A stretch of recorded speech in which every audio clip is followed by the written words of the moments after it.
I wish that it was a better situation here in the States right now than it is, but it starts with small communities like this. So if you're on this path, don't let anything we've shared today discourage you. It is absolutely worth it. It's needed. It is changing lives, and it has to start with communities like this. I would love to see the possibility of doing group sessions in nature and having some flexibility with that. That would really expand and offer so much. I feel like we're really handicapped with that we're not able to do that. That impacts people that can be helped with this medicine. And the people that need this medicine cannot afford my standard rate services. It's heartbreaking, honestly. It's so needed and so necessary. We are investing in putting in so much of our resources, mainly because we're so passionate about the work and what we do. Let's call it for what it is. This is a public health crisis. We have a promising, incredible, safe, powerful, effective tool, and we're letting it languish. Content presented in Cheshire Corners is for educational and informational purposes only.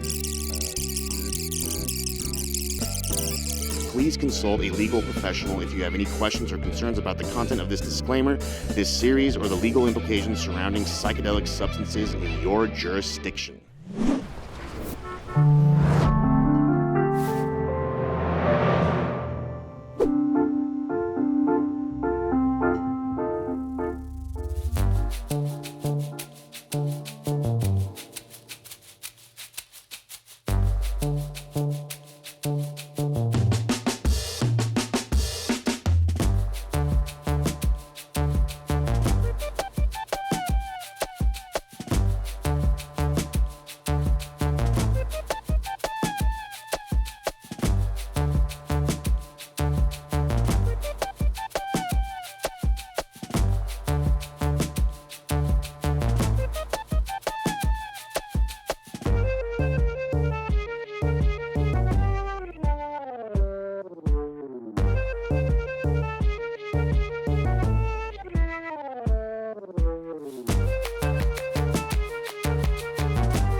I think it's very valuable to connect with one another, connect with each other, and keep these conversations going. They don't have to happen just at these kind of meetings. We can meet each other, we can talk after this. That's what Connect and Expand's all about. If you guys know anyone that would love these kind of meetings, that could gain something from these kind of meetings, we'd love to have more people at the next one. We're going to try to have 4 a year. And then anyone in this room that would like to come tour Lost Garden, we like to demystify the grow process and kind of show people how the medicine's produced and start your confidence with the natural medicine from that point, because it's inevitable. You're going to have questions about the medicine you're serving. And the more in touch you are with that, the more in touch you are with the actual medicine of the moment. So thank you, Josh, for organizing and promoting the Connect and Expand. I think it's a great way to build community and to help strengthen the core of the movement and what we're doing with this medicine. And keep an eye out for a group microdose journey that we're doing here at Almadose, September 25th. I'll be publicizing that in the coming weeks. Thank you. Thank you for the space. Thank you for the invite. Thank you for everyone who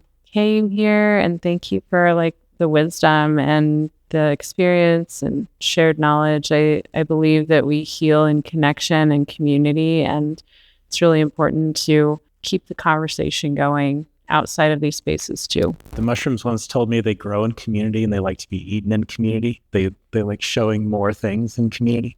So anyway, if that's the start of this, I don't know where this afternoon's going, but anyway, just thanks for coming and coming together, right? And sharing what you did, even in the next hour or whatever time we have to mingle. But thanks for showing your face. There's been a lot of people who are really afraid to do that, even in a setting like this. So just appreciate that. Thanks. Something that's been really interesting is that some women will come in even on 9 grams and really have profound journeys. 15, and they'll say, oh my gosh, Monica, that was right on. I don't want to go. I'm so glad we didn't go higher. So I think that it's kind of an interesting process, but I think they need to be part of it. And even if it's their first time, kind of understanding what it means, what a higher dose is, sometimes saying, let's start a little bit lower. Let's just see where we go with that. I'm not a huge fan of boosters because it kind of disrupts the process. So I try to avoid that when I can. I always will offer a booster, but I like to kind of be a little right on with it. And like, okay, I think we're going to be at 15, 20, 25. I think if you need to, certainly boosters make sense. And I think clients feel good about it. But overall, I think it's really an art. It's kind of a fun part of the process.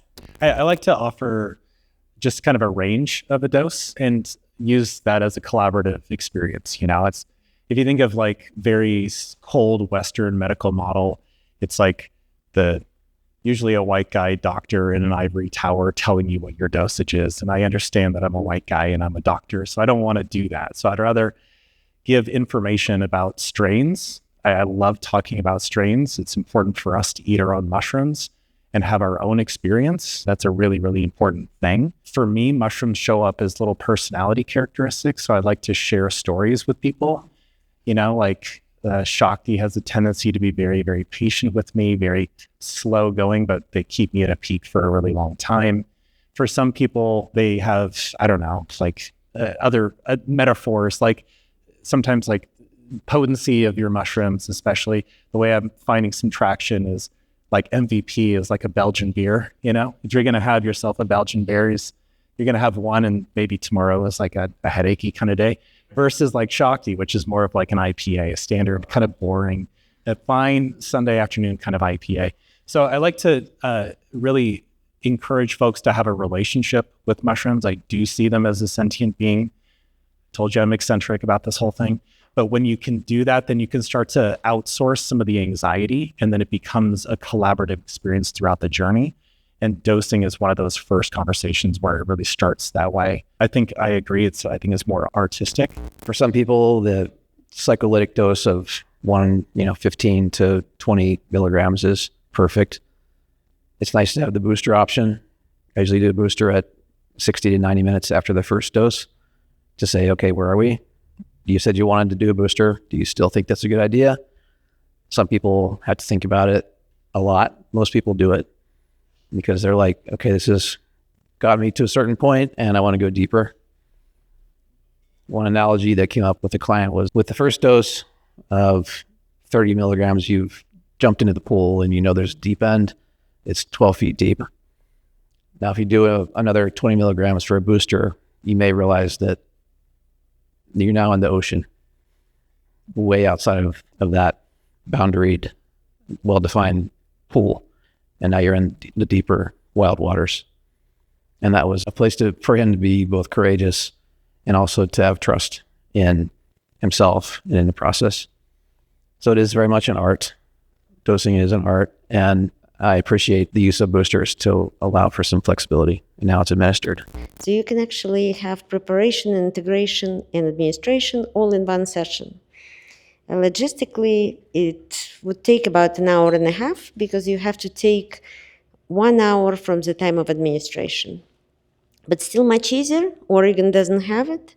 It doesn't mean that people can microdose on a legal model with a legal model because you're probably not going to go through the whole thing daily, but it's certainly a good introduction for some people, both introduction to medicine and introduction to their facilitator. So I just want for everybody to keep it in mind. There is a good tease, right, available for 0.2, and it's important to keep this under microdose limit because as soon as you exceed in this limit, you have to have a preparation the day before, integration, just not in one simple appointment. I'm Amelie. I'm a therapist and a licensed facilitator in training. Thank you for all your wisdom. My question is, I'm wondering what you would like to see change in the industry to expand access and also to be able to make this work profitable for both healing centers and facilitators. Comes down to the insurance costs and maybe even like drop the medicine from Schedule 1. So it's so much easier if it is a Schedule 3 or Schedule 4. And then also the fees for the keeping up with the license and the trainings, I think those are the real barriers. It's not like people are rushing to get journeys. We are investing in putting in so much of our resources, mainly because we're so passionate about the work and what we do. And for us, these are the sort of barriers to even give access to people to have a low-cost journey, to be accessible. And we try to do our very best. I mean, ultimately, if I'm dreaming big here, what I want to see change. I spent 12 years doing public health work in the Himalayas in northern India, so I have a public health mind. And when I came back to the States and trained to become a doctor, I graduated in 2020, and I looked around and I was like, what's the biggest public health crisis here in America? And it was very clear that it was mental health. It is absolutely bizarre that we have 1 in 4 US adults and 1 in 3 teens afflicted in this way. And we're doing nothing about it on a large scale. Here we have one of the most promising therapeutics to be researched ever, to be coming out. And the response of society and the government is to say, hey, all of you people working in mental health who are probably underpaid, why don't you foot the bill and why don't you take on all of the risk? And why don't you, as a very small community, try to bear the weight of the most crushing need of our entire society? And then also, guess what? We're going to treat you like we're doing you a privilege by letting you even do this, but also kind of treat you like pseudo criminals as well. Let's call it for what it is. This is a public health crisis. We have a promising, incredible, safe, powerful, effective tool, and we're letting it languish. We're not doing anything about it as a society. So we can sit here and talk about Colorado and Prop 122 and the Natural Medicine Health Act. What are we doing with this? This is incredible medicine, and everybody in this room is here because they've seen how powerful and how safe it is. But until we get our heads out of our asses as a society and say mental health is just as important as cardiovascular health, we're never going to see this scale in a way that's going to make a difference for the crisis that this nation is in. So I want to see this taken seriously is what I want. I would love to see the possibility of doing group sessions in nature and having some flexibility with that. So that's one that I really feel passionate about. And I hope that we have that opportunity where you could have a temporary license, where you could do wonderful groups, and that would really expand and offer so much. I feel like we're really handicapped with that we're not able to do that, because I think probably all of us here on the panel really feel called to that, but we're kind of limited by being at our healing center. Yeah, I mean, I would say it does seem kind of surprising to me that we just keep raising the prices, for facilitators and healing centers. And it's like, gosh, guys, we're launching this. Let's slow down. Give us like maybe 2-3 years to catch our breath. And see if how we're doing, because I think the data showed that there just weren't, the first year we just didn't have enough people coming through. So I think that that's really important, that we need to think about that, because to Ryan's point, that we're really crushing the healing centers and the facilitators who want to do the good work. And so I think we have to get creative. To your point, you talked about the Thank You Life. They're a wonderful fund that healing centers can work with. And so we can offer scholarships. We can try to raise money. I think we have to be creative. I mean, certainly I always work with clients and try to give discounts where I can, but it gets really tricky when you're like, oh gosh, well, I have to pay $8,000 next month for my license fee. So for the profitability, you just reschedule. I don't see anything other than that. Insurance companies won't really seriously consider this unless it's not a controlled substance. I think there's a lot of misinformation about like the danger of this medicine. I think tribal communities are still being discriminated against, and it's even harder for folks with tradition here to thrive here. But again, it just kind of, I think it starts at the federal level. That's the quickest thing, I think. Accessibility and affordability is what needs to change, really. Yeah, it's really disheartening because there's just, I'm going to take a loss anyway. So between now and December 31st, my prices are really, really low. It's like, I think it needs to be more accessible to the communities that really need it. And it's hard to pay for when the price of a journey with one, the mandatory one prep and one integration session, and then the cost for the facilitators and the healing centers, it's just, there's no way for me to financially stay in business. And that impacts people that can be helped with this medicine. And the people that need this medicine cannot afford my standard rate services. It's heartbreaking, honestly, because like what's been shared it's so needed and so necessary and it feels like a no-brainer. And yeah, $8,500, no way. Like, no, I'm not doing it. The problem we're talking about here is we're trying to fit this natural medicine into the pharmaceutical industry model. And that's what our country is built on and our capitalist system is expecting. I mean, I've talked to dozens of people trying to help people with this medicine, and that's what we keep coming back to is Oregon started this model. Colorado tried to learn some things from Oregon to keep the costs down. We're not doing that very well. Oregon just announced to increase their license fees, and there's a lot of pushback on that. Colorado already increased their license fees from year 1 to year 2. And I don't see a way that that's going to get better because the overhead is not going down, the overhead costs. We're still paying DORA, we're still paying Department of Revenue and lawyers on their teams. And the third most prominent state that's now bringing this on is New Mexico. And they're talking about having a clinical only model, which would allow for insurance to be involved to keep the costs down. In Colorado, as many of you are aware, there are clinical facilitators and non-clinical facilitators. The clinical facilitators have a licensed healthcare background, like people on the panel, the people in the audience. I do not.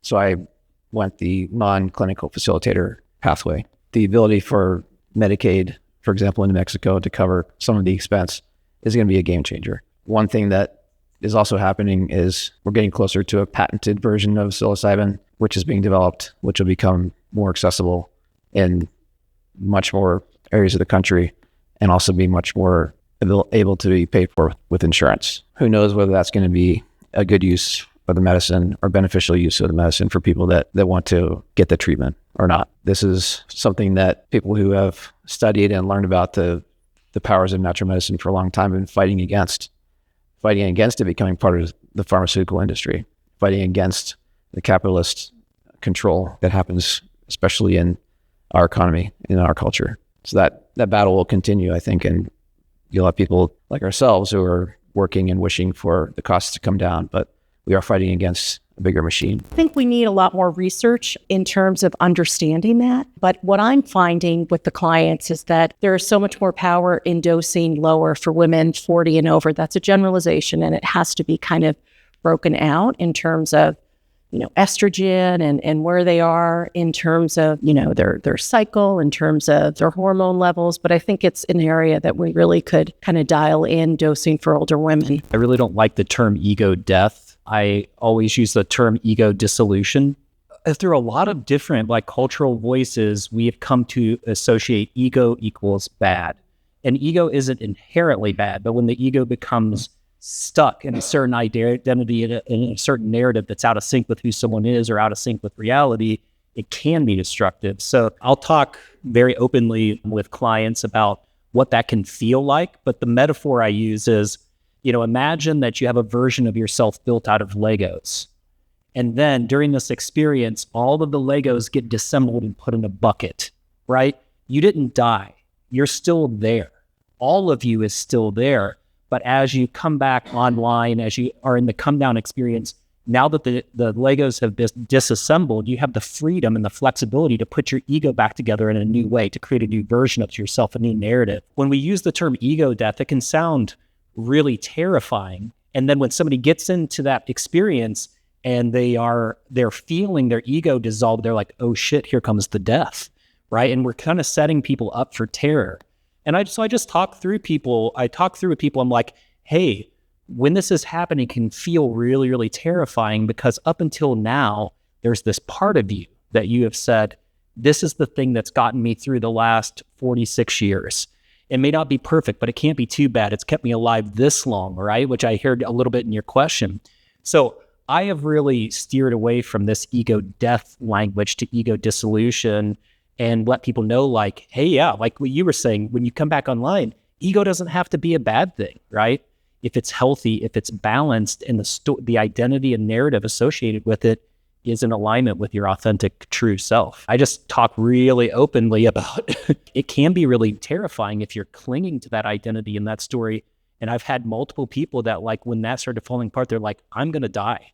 I'm really going to die. No, you don't understand. I am dying. And I'm like, it's all right. I know it feels that way, I love ego dissolution. It's like the illusion of your ego, or what you believe you are, gets to dissolve. And there's this thing about, that integration work is so important, because you go back into the matrix. You go back into, this is who I am and what I do, and this is what, everyone thinks I'm this way. And that's the real work. It's like when you get to experience the ego dissolving, and then you get to rebuild yourself. Like, that's the important piece, is going back into your life with the knowing that there's some illusion to what we make up about ourselves. And it's both. It's the yes and, like, yeah, this is how I've survived all my life. Love that part of you. And also, maybe it doesn't get to drive the bus all the time anymore. I think it's really helping people understand the value.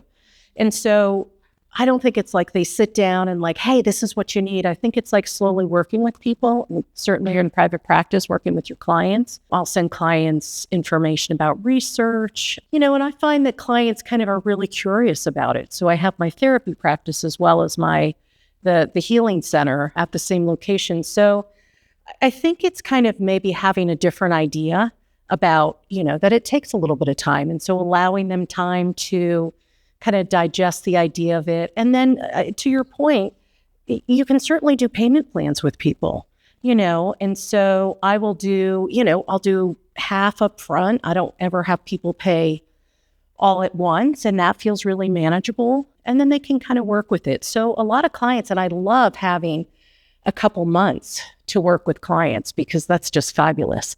We really work on preparation. So if they're like, well, I'm not going to have enough until October or November, well, then great, we'll work with that. We'll do some prep sessions. I'll have you read material, different things like that. So I think it's creating value, having them understand, and that, sometimes they'll understand, wow, so yes, I'll still need support after, but I'll be able to shift things in a way that I haven't with therapy. So that's probably how everyone else approaches it. But I think it's really creating value and helping people understand what they can get out of the experience. At Lost Garden, we're going to be putting together some compliance packets that are helping people kind of get on page, because we talk with so many different folks that are like, oh, I thought this meant this, or we thought that this is what you had to do at this point of the month.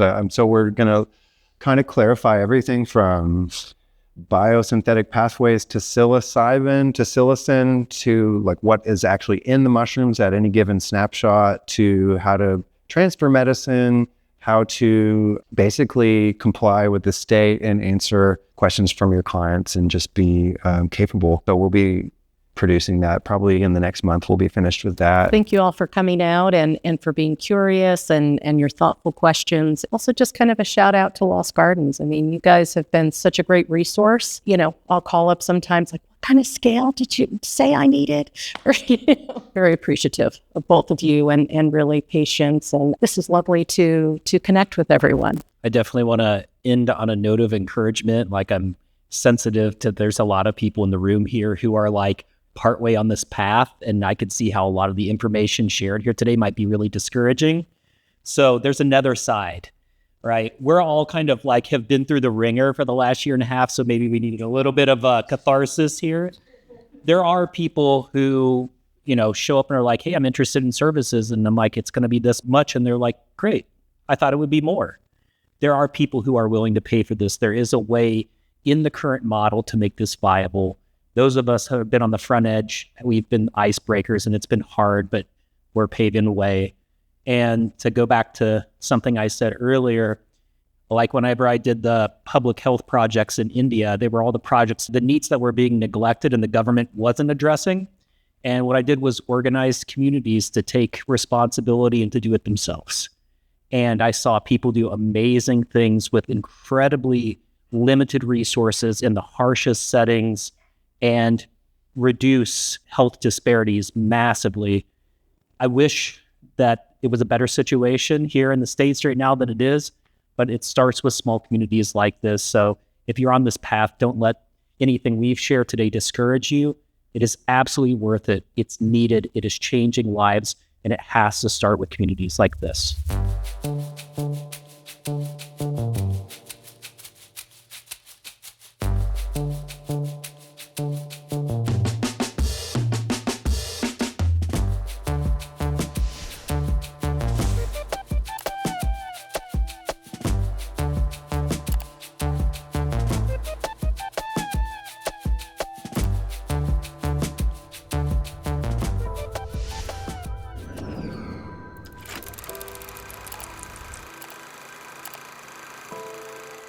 Thanks for watching.